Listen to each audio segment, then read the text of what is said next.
कहा कि आने वाले चुनाव में क्या होगा, तो मैंने कहा मैं जनता से ही जाके पूछता हूं। तेलंगाना की सरकार ने आप सबसे कहा था कि आपको 2 बेडरूम का घर देंगे। क्या 2 बेडरूम का घर मिल गया? 2 बेडरूम फ्लैट मिला? भाई हाँ या ना करके बताओ, नहीं तो नहीं पता चलेगा। जिसका हाथ खड़ा नहीं हुआ तो समझ लीजिए उसको मिल गया है। नहीं, अब सबने हाथ खड़े कर दिए। 9 साल बीत गए, 2 बेडरूम घर नहीं मिला। दलित को कहा था कि मुख्यमंत्री बनाऊंगा, क्या दलित मुख्यमंत्री बन गया? इन्होंने कहा था दलित के लिए 10-10 लाख रुपए का कोई भी काम कराओ विकास करेंगे, क्या 10-10 लाख खर्च कर दिया? अरे इन्होंने कहा था दलितों के लिए 3-3 एकड़ जगह देंगे, क्या दे दिया? अरे ये भी नहीं दिया तो और क्या क्या वायदे किए थे। इन्होंने मेरे युवा साथियों से कहा था 3116 रुपया हर महीने बेरोजगारी भत्ता देंगे, अनएम्प्लॉयमेंट अलाउंस देंगे, क्या मिला? क्या? अरे किसको दिया? किसका दिया? अरे इसने तो किसी को ना बेरोजगारी भत्ता दिया और कहा था हर परिवार से 1 व्यक्ति को रोजगार देंगे, मिला क्या? अरे आपके परिवार को नहीं मिला, लेकिन केसीआर के परिवार के हर व्यक्ति को मंत्री पद, MP, MLA और हर प्रोजेक्ट में से कुछ ना कुछ मिलने का काम हुआ है। ये सरकार केवल एक परिवार तक सीमित है, इसको तेलंगाना के लोगों से कुछ नहीं लेना। मुझे आज भी याद है, मैं लोकसभा का MP उस समय भी था, आज भी हूं। जब तेलंगाना का राज्य बनने के लिए बिल लाया गया तो कितने लड़ाई झगड़े नहीं संसद में हुए। ये कहा गया तेलंगाना बनेगा तो ये होगा वो होगा, लेकिन 10 साल होने को आए, यहां पर कुछ नहीं हुआ मेरे भाई और बहनों। यहां की सरकार ना प्रोजेक्ट बनाकर भेजती है, और मेरे यहां के युवाओं को जब नौकरी के लिए नोटिफिकेशन निकलती है तो उस नोटिफिकेशन में खामियां होती हैं, कमियां होती हैं, और हर बार वो कोर्ट तक पहुंचकर रुक जाता है। मेरा युवा ठगा का ठगा ही रह जाता है। ये रोजगार का इंतजार ही करता रहता है, सोचता है न जाने कब नौकरी मिलेगी। ना नौकरी मिलती है, ना आगे बढ़ने का अवसर मिलता है। क्या ऐसी सरकार को आप बर्दाश्त कर पाओगे? जब कुछ महीनों के बाद चुनाव आएगा तो क्या करोगे? तो इनको बाहर दिखाने का रास्ता करना, और फिर एक बार याद करना, जब दिल्ली में आपने मोदी सरकार बनाई तो नरेंद्र मोदी की सरकार ने क्या दिया? मोदी जी की सरकार ने तेलंगाना को कम से कम 4 लाख करोड़ रुपए से ज्यादा के प्रोजेक्ट भारत सरकार ने तेलंगाना को देने के काम किया। 2,15,000 पक्के घर नरेंद्र मोदी जी की सरकार ने तेलंगाना के लोगों को अर्बन क्षेत्र में दिए, शहरों में दिए। यही नहीं, हमारी लाखों बहनों को रसोई गैस का सिलेंडर उज्ज्वला योजना में मोदी सरकार ने देने का काम किया है। LED के बल्ब हर परिवार को देकर बिजली का बिल कम करने का काम किया है। हर घर को नल से जल देने का काम नरेंद्र मोदी जी की सरकार ने हजारों करोड़ रुपया खर्च करके करने का काम किया है। यही नहीं, तेलंगाना के किसानों को हर 3 महीने में 2-2 हजार रुपया, साल में 6,000 रुपया, अब तक हजारों करोड़ रुपया मेरा तेलंगाना के किसानों को किसी ने दिया तो नरेंद्र मोदी जी की सरकार ने दिया है। मेरी बहनों, आपदा के समय 3-3 सिलेंडर मुफ्त में दिए तो मोदी सरकार ने दिए। गरीब बहनों के खाते में जनधन खाता जिसका खुला, वो 20 करोड़ बहनों के खाते में 31,000 करोड़ रुपया मदद के रूप में किसी ने दिया तो नरेंद्र मोदी जी की सरकार ने दिया है। हमारी बहनों के लिए कि परिवार का कोई व्यक्ति भूखा ना सोए, उन बहनों के परिवार के लिए 80 करोड़ मेरे भाई और बहनों के लिए 4 लाख करोड़ रुपया खर्च करके अगर 28 महीने तक राशन चावल किसी ने मुफ्त में दिए तो नरेंद्र मोदी जी की सरकार ने दिए हैं, भारतीय जनता पार्टी ने दिए। मोदी जी ने यही नहीं, मेरे तेलंगाना के सभी भाई और बहनों को मुफ्त में वैक्सीन लगवाने का काम भी किया, भूखमरी से भी बचाया, महामारी से बचाने का काम भी किया है। और जिस सिकंदराबाद रेलवे स्टेशन की रेड्डी साहब आप बात कर रहे थे, वो सिकंदराबाद का रेलवे स्टेशन देश के सबसे खूबसूरत और आधुनिक सुविधाओं वाला रेलवे स्टेशन बनाने का काम। भाई और बहनों, हमने कहीं कमी नहीं छोड़ी और आगे भी नहीं छोड़ेंगे। जो गांव में रहने वाला गरीब है, किसान है, मजदूर है, उसके लिए मनरेगा की योजना में 20,000 करोड़ रुपया पिछले 8 साल में तेलंगाना के गरीब मजदूरों किसानों को देने का काम मोदी सरकार ने किया है, ताकि वो दिहाड़ी लगा सके, विकास करवा सके। यही नहीं, हमारे यहाँ पर बड़े बड़े प्रोजेक्ट आए, हमने अपने केंद्र की ओर से तो कोई कमी नहीं छोड़ी, लेकिन यहाँ की भ्रष्ट सरकार, निकम्मी सरकार, बेरहम सरकार, बेरोजगारी को बढ़ावा देने वाली सरकार, भ्रष्ट सरकार, उसने तेलंगाना को पीछे छोड़ने का काम किया है।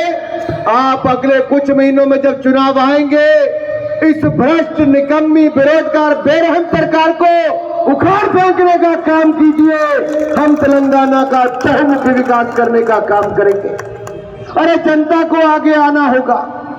इस बेरहम, बेरोजगारी सरकार देने वाली सरकार को, भ्रष्ट सरकार को उखाड़ फेंकना होगा। जैसे आपने पहले भी केंद्र में मोदी जी की सरकार बनाने का काम किया, मित्रों, डबल इंजन की सरकार बना दो। दिल्ली में तो मोदी जी की सरकार बनाई है, तेलंगाना में भारतीय जनता पार्टी की सरकार बना दो। हम अपने तेलंगाना को और आगे बढ़ाने का काम करेंगे, इस बात का विश्वास दिलाता हूं। मैं आपसे कुछ बातें और करना चाहता हूं। महिपाल जी, महिपाल रेड्डी जी के पिताजी की बात, पद्मपाल रेड्डी जी की बात आपने यहां पर की, पूरा जीवन समर्पित कर दिया। अब मेरा युवा साथी महिपाल जी भी शानदार काम कर रहे हैं। हमजन रेड्डी जी ने यहां पर कहा, इस क्षेत्र के लिए ये जो 18 बस्तियां हैं, इसके लिए संघर्ष आपने किया और आपके साथ साथ उस समय बदम महिपाल रेड्डी जी ने किया। చింతల రామచంద్ర రెడ్డి గారి నాయకత్వం, చింతల రామచంద్ర రెడ్డి గారి నాయకత్వం, వర్ధిల్లాలి,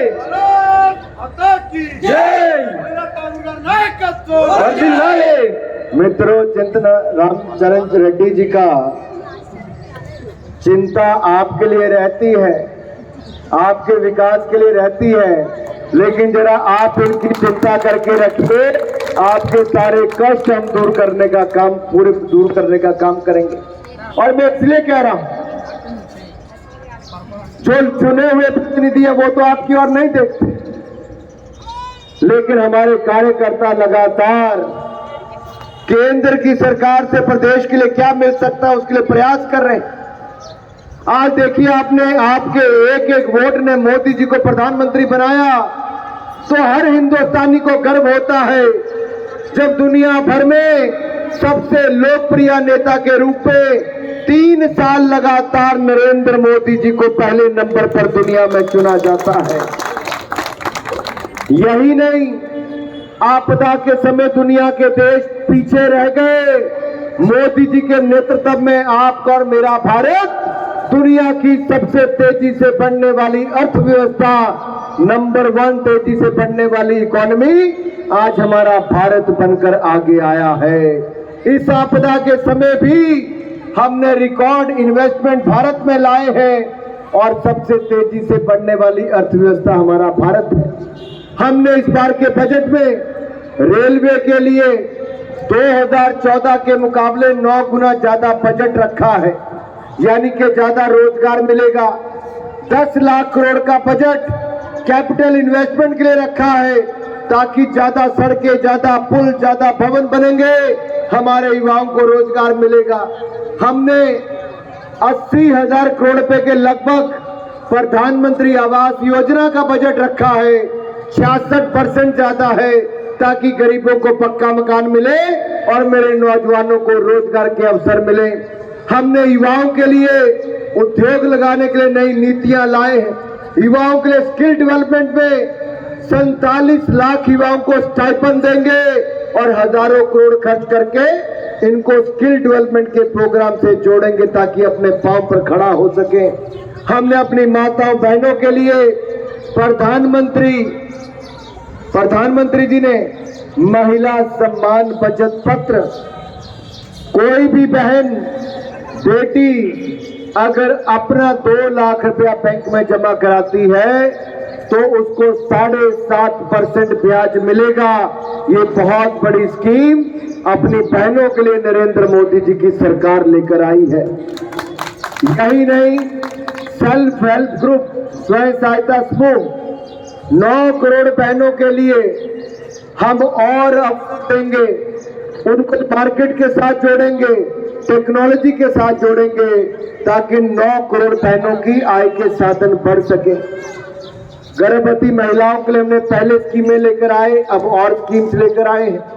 फिशरीज के क्षेत्र में 6,000 करोड़ रुपए की स्कीम अलग लाए हैं।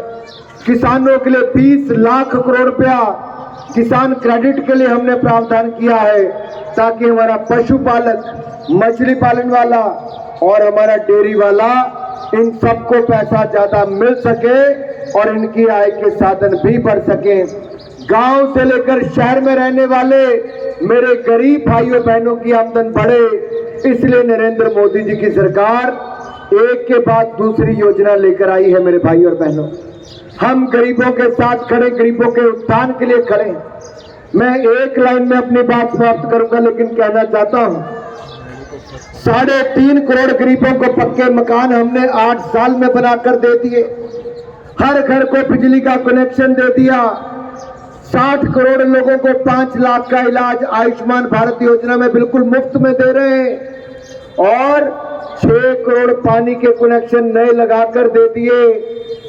हमने एक के बाद दूसरी योजना में गरीबों का उत्थान किया। 80 करोड़ गरीबों को मुफ्त में अनाज देने का काम किया।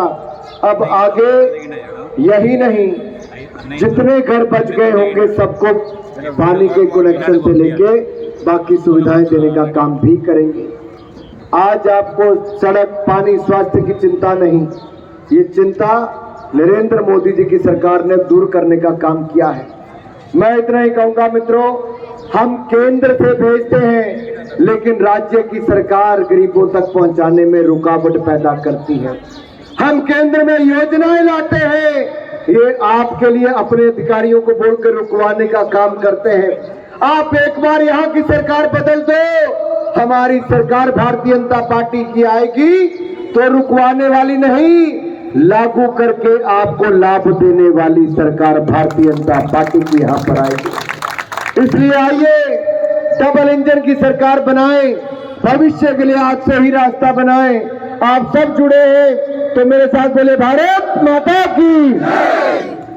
जो भारत माता का बेटा बेटी यहाँ पर बैठे हैं, जो अपने देश को और मजबूत देखना चाहता है, वो मेरे साथ दोनों हाथ उठाकर बोलेंगे भारत माता की।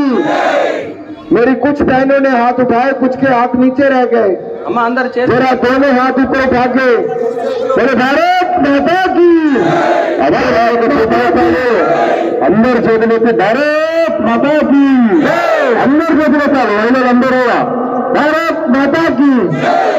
जिसके पास एक हाथ है वो एक हाथ उठाए और जिसको भगवान ने 2 हाथ दिए हैं वो दोनों हाथ ऊपर करके उठाएगा। डबल इंजन की सरकार दोनों बोले भारत माता की, भारत माता की, भारत माता की, भारत माता की, वंदे वंदे भारत, वंदे भारत। भारतीय जनता पार्टी जिंदाबाद, भारतीय जनता पार्टी जिंदाबाद। बहुत बहुत धन्यवाद।